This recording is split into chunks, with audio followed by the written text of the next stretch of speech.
Initially, this was released in English under the name Island of Assassins.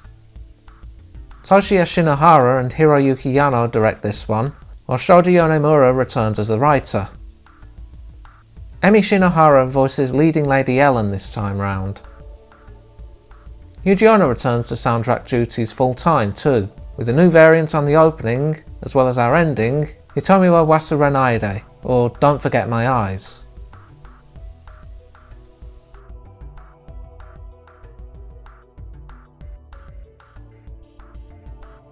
We begin with the birthday party of a VIP. Lupin has decided to target him, sneaking in with little effort.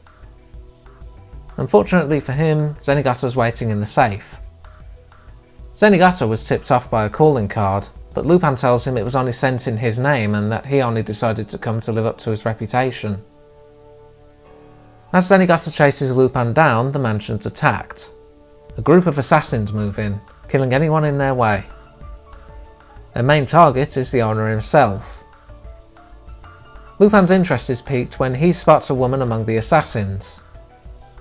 He heads outside, but Zenigata's on his tail. Zenigata's then shot by an assassin wielding a Walther P38. Lupin seems to have an idea as to the shooter's identity, having a flashback to a time where he was shot by the same gun. He chases after the assassins as they make their getaway. They use bombs to cloud his vision and knock him off course, however. Lupin and Jigen head into the Bermuda Triangle in search of the assassin's island base, as he spotted a spider tattoo on their hands, leading him to believe it to be the work of a government-recognised group known as the Tarantulas. Their base is guarded by a satellite laser, meaning they have to use a randomizer to trick its systems. The group is also tough to pin down, as there was a case of a captive dying after their mask was removed. They encounter a small group upon arriving at the island, so disappear quickly upon them discovering the boat's crew. Zenigata's in critical condition. He fades away as the Commissioner vows to find Lupin in his stead. Just the mere mention of Lupin is enough to spring him back to life. Meanwhile, Jigen decides to ask about the shooter. Lupin confirms that he did used to own that model of Walther in his early days, but he hasn't used it in years, not elaborating any further. The Tarantulas move in on Lupin and Jigen as they sleep. They end up attacking decoys. Lupin and Jigen counter, learning they have a stash of gold. Lupin splits with Jigen for now, escaping thanks to the decoy's head firing off a smoke screen. He runs into the lady assassin, but she doesn't respond well to his flirtations. Bomber, another assassin, interrupts them, and they get called back to their main base. Gordo, the leader of the Tarantulas, orders Lupin brought in alive, well aware of his reputation. Fujiko is revealed to also be working for the Tarantulas, though Jack, one of the other assassins, doesn't trust her. Goemon apparently also infiltrated, but Lupin's the one to meet her, and while she's not too pleased at him for this job, she tells him about how they're paid in gold bars. Goemon's currently with Jigen, having a chance to enjoy pickled plums for the first time in weeks. Zenigata looks at his badge, commenting on his luck that it blocked the bullets. The Commissioner comes in with a newspaper claiming Lupin was the gunman. Zenigata decides not to take this sitting down, but he's not fully recovered yet, and an officer called Vicky Flanagan is assigned to watch over him. In practice, this translates to struggling to keep him from pursuing the truth, and breaking his leg by landing on top of it. Lupin finds the lady assassin mourning at a grave with the name Alex etched on it. She attacks him again, but he dodges every move. He also grabs her pendant, which plays a tune when opened and has her name written inside, Ellen. The rest of the Tarantulas arrive, bringing Lupin in as he doesn't want Ellen to get caught in the crossfire.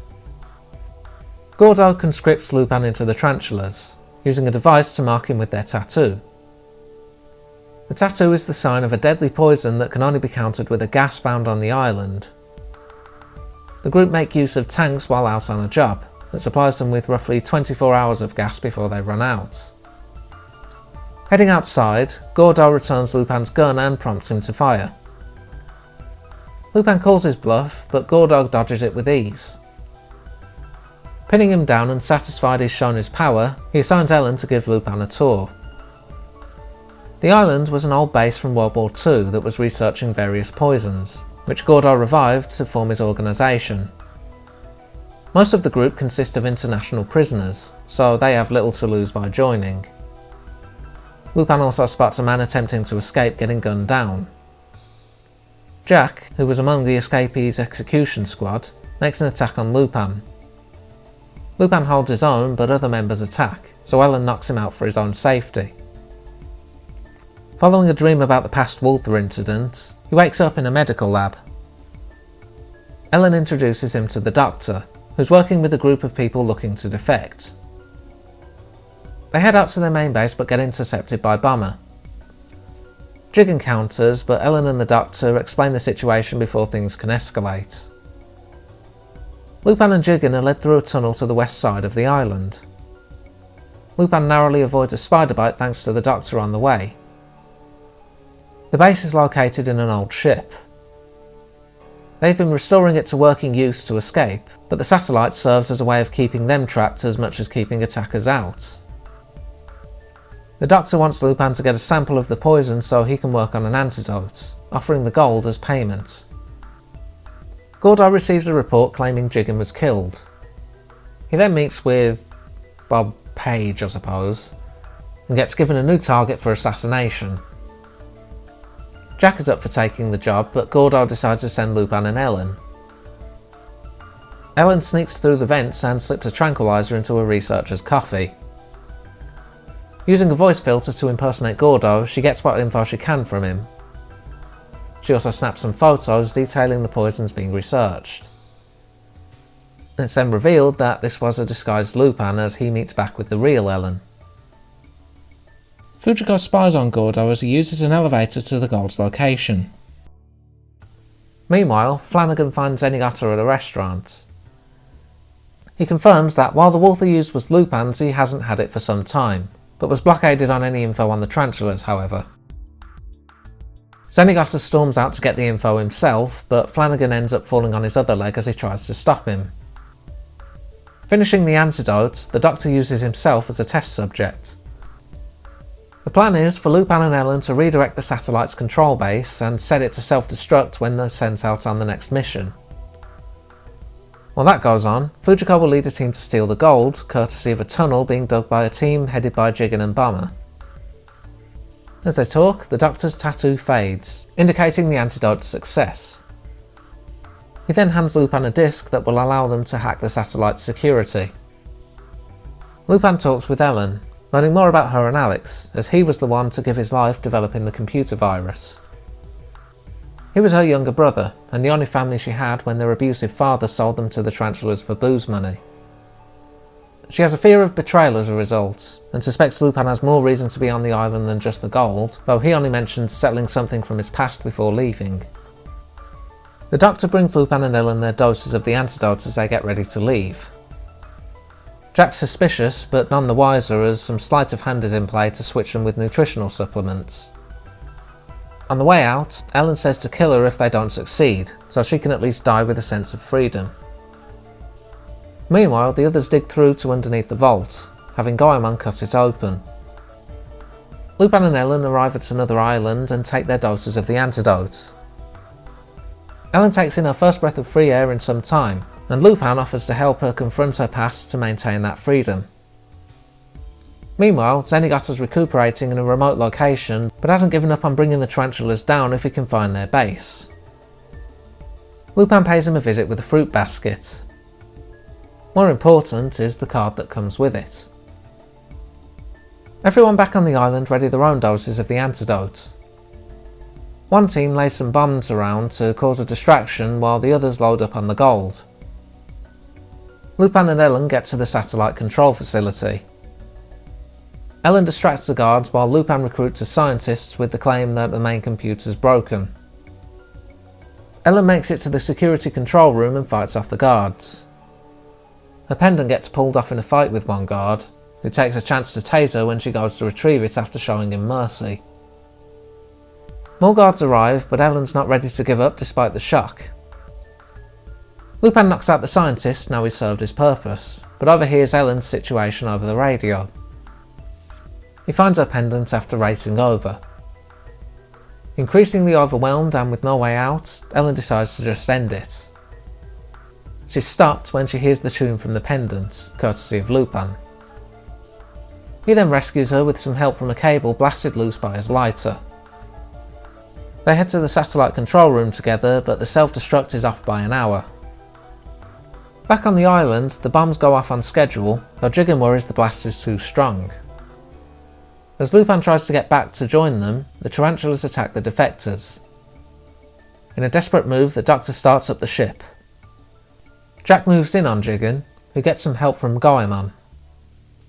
Bomber tries fighting Gordo but gets run through. In a last-ditch effort, he tries to blow Gordo up along with him. Unfortunately, Gordo just detaches his fake arm to escape. Lupin ponders why the disc didn't work, but they're interrupted by the tattoos returning. Fujiko's tattoo also comes back, and to add insult to injury, part of the gold is shot up, revealing it to be fake. She races out to try and warn everyone, but the satellite fires up as they leave safe waters. Everyone, friend or foe, is wiped out, with only Jigen, Goemon and Fujiko escaping in time.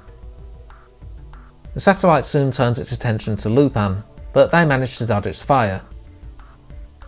Ellen races off upon landing and realising they failed.